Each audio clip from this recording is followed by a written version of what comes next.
to assume Oh, that we are alive. That was pretty fast. That was yes, it amazing. was. So, to our wonderful audience, thank you very much for coming to our live broadcast here in September. It's a special topic to me. The whole issue of what the heck is survivorship is something I've been struggling with as a cancer survivor for quite a while. And it continues to change. And so I thought it would be interesting to bring in one of my colleagues, and I'm pleased to say friends, Beth Williams, no relation, unfortunately, although I think we must be related because I like her so much. Wait a minute. If she was my sister or something, I wouldn't like her so much. Yeah, so right. I guess that proves that we don't have a relationship other than a professional one and a friendship one. And we both are cancer survivors. And so we're having a conversation today about what is survivorship and this concept of, can you find purpose and passion in your life as you move away from patient back into person? And we've got a lot of different people here today. We've got, in fact, a couple of dozen people have registered for today's session. Many are going to watch the replay. So this is a topic that many people are interested in. And I see in our audience, Suzanne is here, which is great. And Gina is here, terrific. And Alan, my good buddy, is here. And I guess I should have put the camera on me because I'm not paying much attention to what I'm doing here. I'm having so much fun just talking that I really haven't hit the right switches yet. So there we go. We're live, we're direct. And as I was saying, thank you all for attending. And let me pass the camera over to Beth. She's an amazing lady who's got an incredible story as a survivor and building a business, helping other survivors in their transition period. So let me just see if I can press the right button and get Beth on board. There you go. There's Beth. I did that part right. Hey, it's working. Yeah. Hi, everyone. My name is Beth Williams, and I got into this work after my own experience with a brain tumor, which I never referred to as brain cancer until maybe a year ago. And during my own journey through that, I found it very isolating. My chemo treatments were for a year, but they were pill form. And so I did them on my own in the privacy of my own home or wherever I happened to be. And so when I reached out for support, the only thing that there was to offer me was a brain tumor support group, and that didn't work for me. I'm not really a group person, and it included everyone from stage 1 through end of life. And it was a big group, and I'm not much of a big group person. I'm much more suited to one-on-one. And that's one of the reasons I'm a coach now. I had a human resource background in management and consulting and loved the idea of coaching, but I hadn't become a certified coach until I had my brain tumor. And then I had my first wake-up call. Sometime between the brain surgery and the year of chemo, I remember clearly asking myself, if not now, when am I going to go through the training so I can become certified and do what I want and love full-time? And within weeks, I found out about IPAC, which is the coach training school that I went to. And I started my training at the end of my year of chemo. And what a great way to transition back into my real life than to be in coach training and be coached and coaching others. It was just a fabulous experience. And so I started coaching using my HR background. I started in executive and career coaching, and I kept thinking about cancer somehow, but I thought it would be too depressing, frankly. And then my younger brother, Jeff, was diagnosed with pancreatic cancer. And in the course of 3 or 4 weeks, he was given his diagnosis, given weeks to live, and he passed. But during those few weeks that he lived, he really lived his life. And that's what really inspired me to go back to my thought about cancer and say, okay, well, I don't consider myself depressing. Why does it have to be depressing? It's about living your life. It's about going for your dreams. It's about getting inspired and finding that passion that may have been lost in the shuffle somewhere. And so I refocused and started reaching out to become a cancer coach in my specialty area.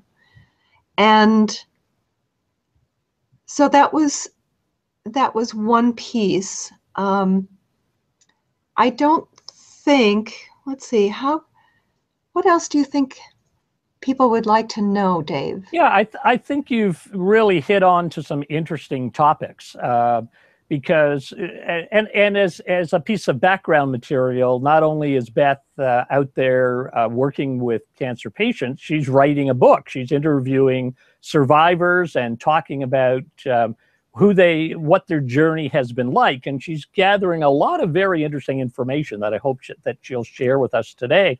And I think this idea of finding not just the passion and excitement that you referred to, but the purpose of what you think your life is going to be like is an interesting concept. I didn't understand it till I started talking to a number of other survivors. I had assumed, like most people, that when the treatment was over, I go back to the way I was. And it turns out that that's not the case, that in many, many, many cases, cancer forces you to do some introspection of who are you, why are you here, where are you going, what do you want to do with the life? Because you ask yourself, am I going to die or am I going to live? And if I'm going to live, what kind of life am I going to live? And that certainly wasn't a question I had asked myself before cancer, but during cancer, I was saying, well, if I survive, what is my life going to be like? Is it going to have some meaning? Is it about me? Is it about others? What is it? And it was a very confusing world for me as I left treatment and started answering those questions. Do you think, Beth, that's really what happens to most of the survivors that you've been talking to? And that's one of the reasons I wanted to start coaching cancer survivors, because after the treatment is over, then it's like falling off a cliff. First, you're surrounded by all of these healthcare providers and you've got regular routines and everything, and you feel supported through the treatments pretty much. And then you're finished with treatments and it's like, done with that. Okay, bye, have a good life. And we'll see you in your, for your annual, quarterly, or whatever program you're on for follow-ups. But wait a minute, everything's changed, and so for me, the fact that everything has changed up here, if nothing else, everything has changed. And for some people, physical restraints and constraints are in play. There's so many things that have changed. And emotionally, what do we do with all those emotions? And yet, for me, this is one of the benefits of being a survivor, because we do all of that introspection. We're raw. Those emotions are raw, and we're much more available to actually find that passion that we may have buried years ago for the practical things, So we have a practical life. We do what we have to do to raise our families and be responsible and take a job that gives us a living and blah, blah, blah. And yet when I think about coaching executives, middle managers, experienced professionals, people who want to change careers or who are already in careers they love, but they want to get to the next level, very often it's harder to change from the inside out with them. And from my perspective, if you don't change inside, whatever changes you made outside aren't sustainable. So changing from the inside out is really important. And a lot of executives aren't willing to go there, but cancer survivors are already there. And But is it a more so, difficult process, do you think? I mean, as you know, the audience doesn't know, but I used to be very active in career coaching and worked with executives and helping them redefine a career path that was supposedly a satisfying one, a joyful one, bringing happiness and satisfaction to their life. And I remember the days when I was doing that and the questions that I had to ask. And, you know, naturally, as you know, if you have that kind of background, you say, well, I'll just ask those questions of myself. And I started to go through that and had some real blocks in front of me. Do you really think that the cancer survivor has a need for different kinds of questions than what you might have used in the old days when you were working with executive coaching? Is there a different approach or a different set of questions that helps a person think through who they are and where they're going? I would say yes, that what happens is it's easier to start with, okay, given where you are today and where you've been and where you want to go, what do you want your life to be? And what's that vision? Let's spend some time really thinking about what you may have put off because of practicality and so forth. And now you know life is short, and who knows how much time we have. We have the benefit as survivors of realizing and having it up close and personal that we have no idea how much time we have. So let's make the most of it. Let's be here right now and do and be and have the things that we want in our lives and stop settling. Is that really the trigger, that having gone through a life-threatening disease, we actually are aware of the countdown clock? And so we look at life as a more precious resource than perhaps we did before cancer. And now, does that not create a sense of anxiety? Oh my goodness, I may, you know, it certainly, and I'm not untypical. I mean, I was sitting there saying, will I live? Will I die? And if I do live, will I live longer than 5 years? So what am I going to do for only 5 years? But oh my goodness, what would happen if I lived 20 or 30 years? Oh, it became quite overwhelming as this time dimension came in. How would you approach that with a survivor? How do you help them deal with this new time dimension that seems to be so relevant? Well, again, we don't know how much time we have. So even if we've been given 2 or 3 years to live, we might show everybody's wrong and live 10 or 15 or 20 years. And so the question is, what do we want to do with that time? And I think for myself and the people that I coach, there's a sense of urgency. And so you can channel that anxiety into a way to push through from anxiety into excitement to say, okay, whatever time I have, let's make the most of it and use that sense of urgency to do it now. Be here now. Don't worry about the future so much. Be here now. We can't guarantee the future. The past is done. So let's be here now and make the most of it right here, right now. And I think the cancer survivor has the benefit of that raw emotion and being very aware of mortality to say, okay, let me channel this anxiety into a sense of urgency to be who I really am, to do and do the things that I can really accomplish in my life that really matter to me and matter to the people I love. And I think that's a big difference that we survivors have that others may not. They may, but I think more often survivors have that sense of urgency to be here now and do it now.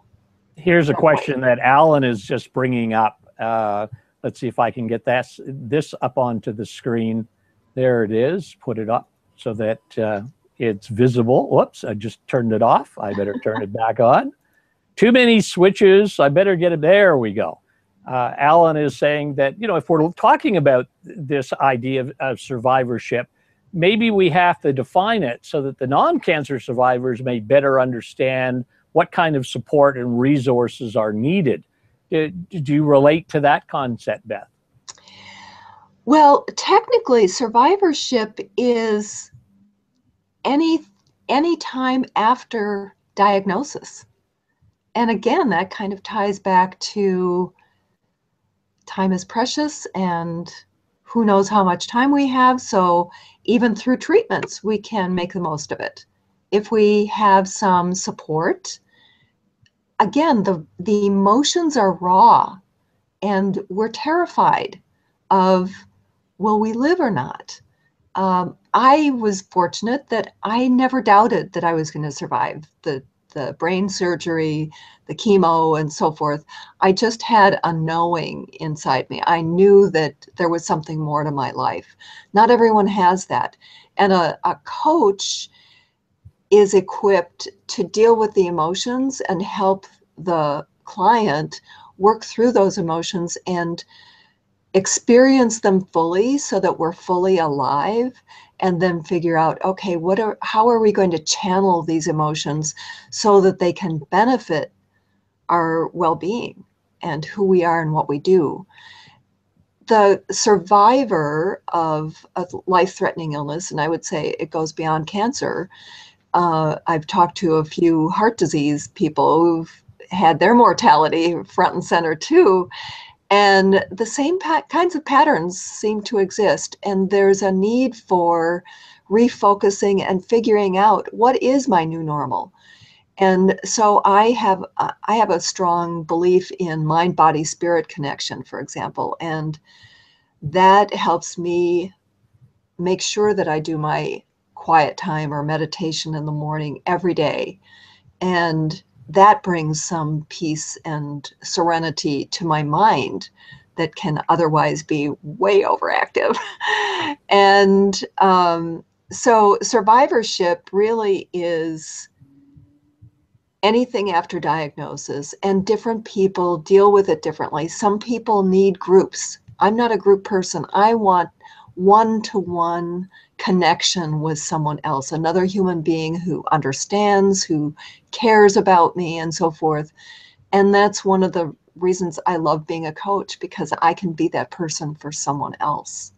And I think you're really bringing up this issue that Alan is bringing up, is the definition of survivorship. Yes, the medical model says as soon as diagnosis has been made, you are a survivor. But your survival activities don't usually come into place until you've finished your active treatment. And right. The questions that you're going to ask yourself during the time that you're a patient with hospital and psychosocial counseling support has a different flavor of what you need. And it's often directed towards anxiety and stress and panic and a number of the things that the psychosocial department will classify as a need for relief of pain and suffering. But once you've been told your treatment is over, we've excised the cancer, we believe you should now go forth and live your life. Now, this is a very strange time to be a cancer survivor, because as you said right at the beginning, you're dropped off the cliff. You are totally on your own at that point. Your hospital support team has disappeared. Often the cancer support family that you've built around you of friends and relatives, they now see you as so-called healthy, and they disappear. And now you're sitting there saying, well, medically, I guess I'm in a state of healthiness or moving in the state of healthiness, but I'm certainly not well. And is the model that I should be considering how to move to wellness, not just physical healthiness? And that was an interesting discussion that I had on the weekend with the local Share Care Council here, that are a group of professionals dealing with transitions from hospital to home care, or to hospitals to just being on your own at home. What happens after treatment what do you now need as a patient? And their model was a medical model that said, well, treatment is over, pain and relief has been minimized, the check boxes of your treatment program have been checked. Should we be concerned at all about how does the patient move forward? And what has been discovered is that if you don't do something medically, bring the right resources into place after you leave your hospital treatment program, there's a high readmission rate back into the hospital. As you struggle to find, as you and I both say, your new normal, if you don't have support. And that's why everyone knows I'm so passionate about coaching. I think coaches are a brand new breed of individual that can be the part of the support structure for the survivor. The patients have got lots of help, but survivors really need someone who's going to help them move towards change, move them to a layer of wellness that they've defined for themselves. They will define what is a happy, satisfying, joyful, and as you said, passionate life that they want to achieve. And the coach works with them in order to move that forward. Right. And that's a brand new concept. I mean, but again, all of this idea of survivor is a brand new concept. 5 years ago, mortality was almost 60, it was 58%. Now we've got 64% survival. So we've switched the whole model in 5 years. And now we've got 17.5 million survivors, people like you and me who are trying to figure out what's going on and where do we go to move ourselves forward and what kind of help can we really have.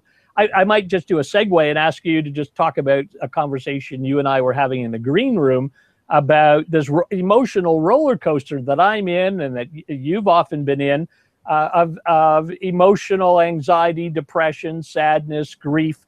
These kind of emotions jump back into us. Perhaps we could just talk a little bit about it, because I think most of the audience may not understand what's actually happening in the world of the survivor. They look at me and it's, oh, well, there's a happy, motivated person. They look at you, oh, there's a talkative, productive individual. But, folks, just because you've been labeled the survivor doesn't mean you're in a state of wellness. There is still a roller coaster that you're riding. And maybe you could talk about that and talk about why are you writing the book? How are you interviewing survivors? What is it that you're trying to uncover? So let me just switch over to that. Okay. I love interviewing. It's part of my HR background. It's part of my consulting background. And of course, with coaching, there's a certain amount of interviewing as well. And it suddenly dawned on me, well, as long as I love to interview, why don't I interview people for a book? I had started interviewing survivors to help me understand what survivors needed from a coaching perspective. And each survivor I've spoken to has been so inspiring to me. Their own story, their own journeys. So many people have gone through much more than I have, in my view. Of course, I'm biased. I kind of downplay a lot of my own stuff. But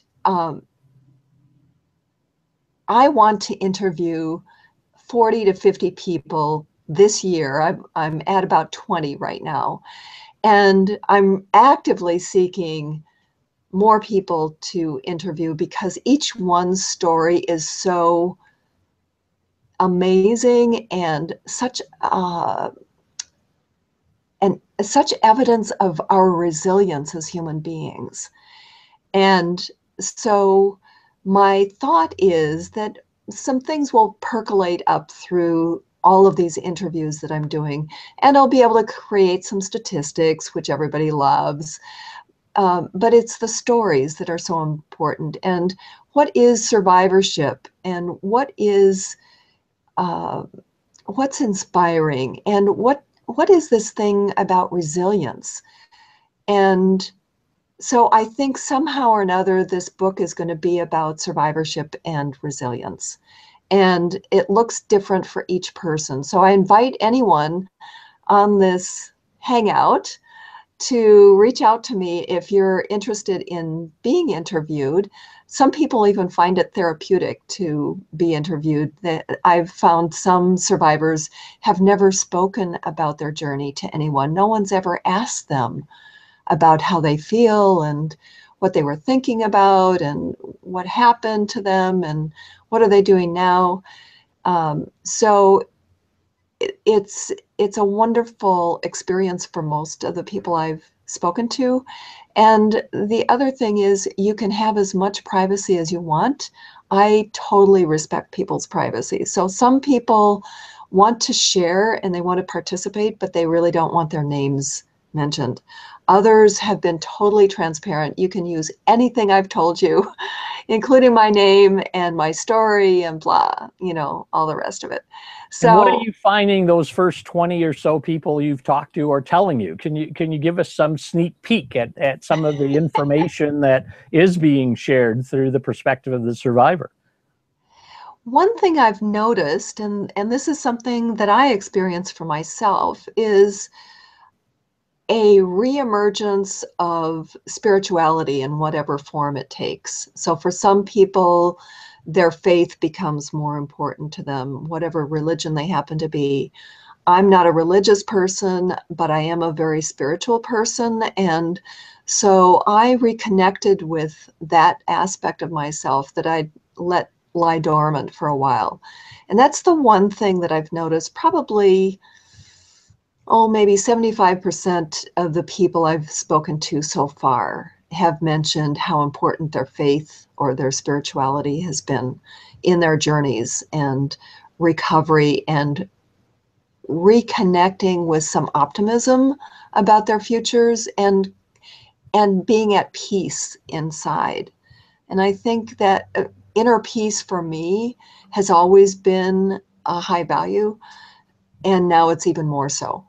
So it's more front and center. It's more exaggerated, that I want to feel inner peace so that I'm not driving myself crazy with all of those thoughts that, the worries and the anxiety and the what ifs. Oh my God, we can drive ourselves totally bananas with Have they those given thoughts. you an insight as to how they attain that level of inner peace? Have they shared with you strategies that they've used?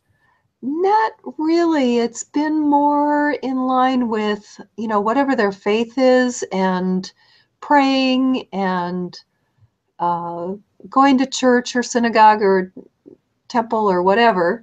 Um, they haven't, spirituality is such an individual thing, Sure. and not everyone is really. I've also interviewed a lot of working class people who describe themselves as not very verbal. And so it may be more difficult for them to express what's going Sure. on in Yeah. their heads. I have noticed that this is where the tables kind of turn a little bit.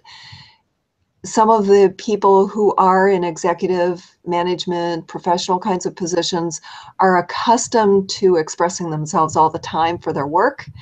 And so perhaps it's easier for them to explain and describe what's going on for them Does in the these group interviews. indicate that they are finding purpose or struggling with purpose, or is that concept of purpose at all important to them? Uh, Again, it's a mixed bag. It depends on the individual. For some people, their purpose, I've spoken to a number of women, for example, whose purpose seems to be much more connected to their families, and they are totally enjoying being grandparents and very involved with their grandchildren, and that gives them focus and hope and um, just a good feeling about the future based on being available to their grandchildren and their children. And you introduced this topic as one of also finding passion. Has that come out in the conversations, the interviews that you've done with them? Again, is that a concept that they are easily finding or don't care about. Because I try to understand the world that I was in the executive world. Purpose and passion were words used, but really when you dug down, you didn't get people really focused on it. They said, well, sure, I've got to find my purpose and I want to be passionate about it. But they really didn't, it was lip service. However, I have not done an interview process like you're doing, but when I'm talking to survivors, it's rare that I find someone who hasn't brought purpose to the forefront and said, what am I going to do with my life? And will I be able to enjoy my life? Will there be a sense of joy, passion, happiness that I've been given a second chance to live? And as your company says, to flourish, am I going to do that? It seems different when I'm talking to my little small group than perhaps some of the people you're interviewing who don't seem to have this on a Richter scale. They are just, finding a way of living, but I'm trying to probe you to find out, is my sense of awareness in the community that I'm in different than what you're doing as an interviewer? And is purpose and passion really that important? I think it depends on the individual, but I do find that and some of it is based on age group, frankly, and where people are as far as working versus retirement or disability. So the ones who I've interviewed who've been retired or on disability, they're no longer working, are much more focused on their families. And so family seems to be paramount for them. And that seems to be where their passion is and their purpose, their sense of purpose. Younger people who are still actively in their careers have expressed a little bit more desire for support in re-entering the workforce and wish they had more support in re-entering their jobs. And for some, it's about changing careers. So that's where my career coaching comes in handy, because sometimes the survivor finds that the existing career doesn't quite capture their fancy anymore, or there's something missing. And so then we have the conversation about the career. What is missing and what would make a difference? And for so many of us, even the survivors who've done a lot of introspection may or may not have done the introspection on purpose and passion, because that's something that's more interactive and seems to be easier to do with someone. And the interviews are limited to an hour, and with the story and a set of specific questions. So we don't get a chance to do any coaching in the interviews to pursue some of these topics, but they are right there under the surface. Yeah, you're bringing up an interesting dimension that I'll support subjectively, because I'm not looking at a cross section of population. But you're right, the individuals that are in early retirement years are looking at life differently post-cancer treatment than the ones that are in their middle working years versus the young adults in the 18 to 35-year-old group that I've met. Very different life issues that they're facing with. And so searching for purpose and passion may simply be a redefinition of what those words mean to those groups. And as you're saying, you're sensing something happening in terms of acceptance of what my new life will be like. But maybe it's not in the way I'm thinking of what the heck is purpose and passion.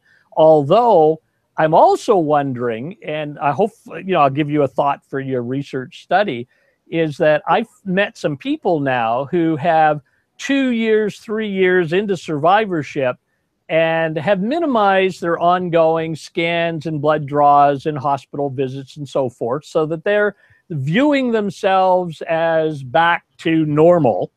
And they're trying actually to forget the fact that they went through a journey with cancer. And that surprised the heck out of me, because I don't know how you'd ever, I don't know, I know what I went through, and I don't think I can ever forget having gone through what I went through. So, well, it's not a matter of, go ahead. It's not a matter of forgetting. It's a matter of, well, for me, it was denial, frankly. And I found denial very useful for a while. I really didn't even connect. I was partway through my year of chemo, and I made some comment to my oncologist about not having cancer, and he corrected me. Now, how could I have been so much in denial that I didn't even realize I had brain cancer? Yes. But somehow I had figured out in my head, through denial and choosing which things I remembered and which things I didn't remember. And so for some period of time, I just didn't recognize the fact that I had cancer. And it was very useful for me in finding my own new normal and my new daily habits and what I wanted to pursue and that kind of thing. And maybe it was after that conversation with my oncologist that I had the wake-up call. I don't remember the timing exactly. Yes, yes. But I really, and I think I mentioned earlier, I really didn't want to go there as far as the cancer journey, because I thought it would be too depressing. Sure. And so just let me get on with my life. You know, why do I have to be focused on cancer? Ooh, yeah. And so I can relate to those people who want to put it on the back burner. It makes a lot of sense to me. And at different times of my own journey, that's what I've done, is put it on the back burner, because it was just too intense. It was too much with me, and I wanted to get on with my life and do other things and focus on other things that I found more appealing. Let me share with you Alan's comment and then a question from Suzanne. And I think Alan's hit on something here. Regardless of age or station, he's wondering whether survivors seek other avenues of personal fulfillment beyond family and work.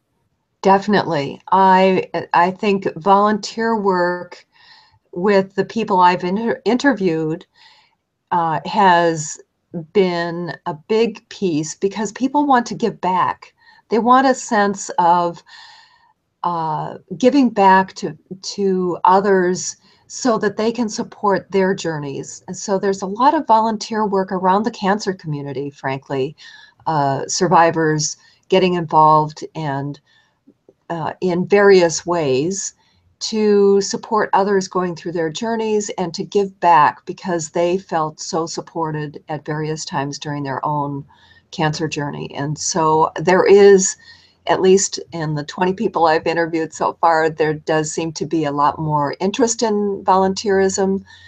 And some are volunteering not necessarily in the cancer community, but doing other volunteer work with other causes that are important to them. And let me bring up Suzanne's question for you. When survivors focus on finding out their new normal, and let's say they figure it out, what effect does this have on the significant people in their life?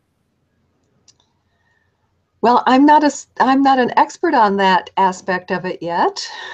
Maybe after interviewing 50 people, I will be. But having spoken to a lot of survivors and caregivers and family members, there can be a certain sense of relief when the survivor has found their new normal. There's a sense of getting more settled into, okay, I have a routine now. I don't feel as desperate or as needy or as scared, perhaps, because we all want that routine. Our brains are designed to go for the normal, for the routine, because the brain is very lazy. And so habits and routines are really important. So I'm guessing that the survivors' families would sense a bit of relief for themselves because they want to find a new normal too. And things are changed. You can't go back to the old normal. It's got to be a new normal.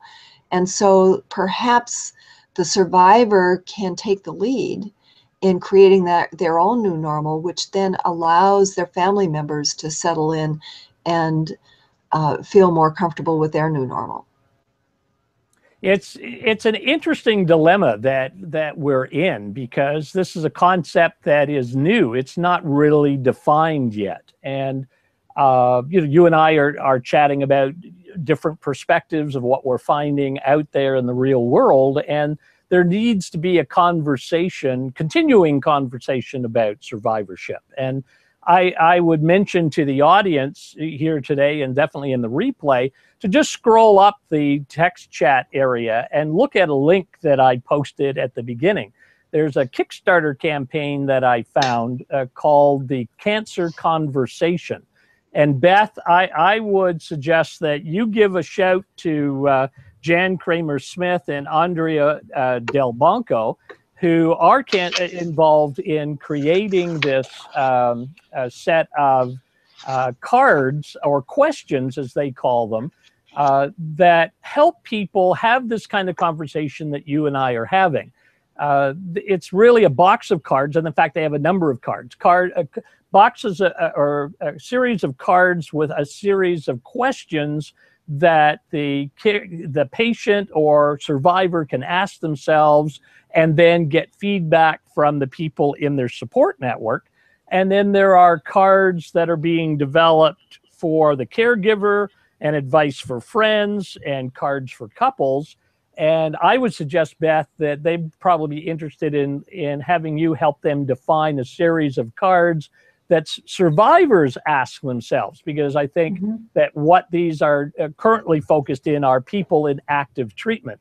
And I like the concept, because although in the treatment program, the patient is asked to go searching for answers to their questions on the net, do their research, go to support groups, try to get other people to give them feedback. This is a slightly a twist on that model, where they're trying to come up with an approach that you can ask the question, get feedback, and then decide what action you're going to take. And that's what I'm hearing you say, because as we haven't really shared, and I'll throw it back to you in a second to finish up this last topic, because I think it's important, is the inner GPS. And the way I've interpreted it is you need a guidance system for moving forward. And these questions that are in the cancer conversation, as soon as this Kickstarter gets launched and the cards are out in November, I think it's going to be an interesting tool that coaches can use, and certainly caregivers use, and patients like myself can use, to help build this inner GPS to get us a sense of direction of what to ask and what to do with the information we're receiving. So if you could just respond to that in 30 seconds or so before we say goodbye, because we've gone well over our 30 minutes. Sure.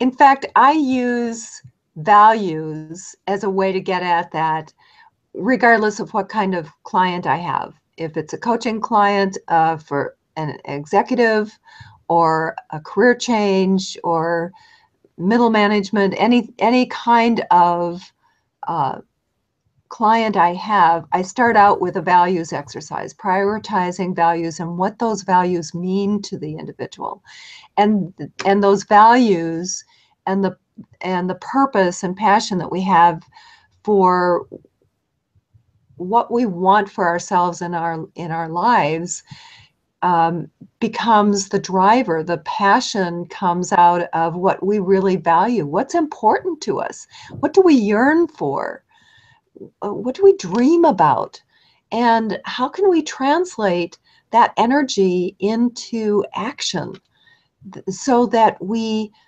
become the people we want to become, and we make a difference in our own and other people's lives as we want to. And so being in touch with our values and our yearnings about what's really critically important to us helps us make decisions along the way. So we make choices many, many times every single day throughout the course of the day. And if a choice and a decision we're making doesn't feel good, very often we can check in with our values. Well, how does this fit with my key values, my core values, the ones that are really important to me, or my yearnings? How does that fit? If it doesn't fit, that's probably contributing to that not feeling good.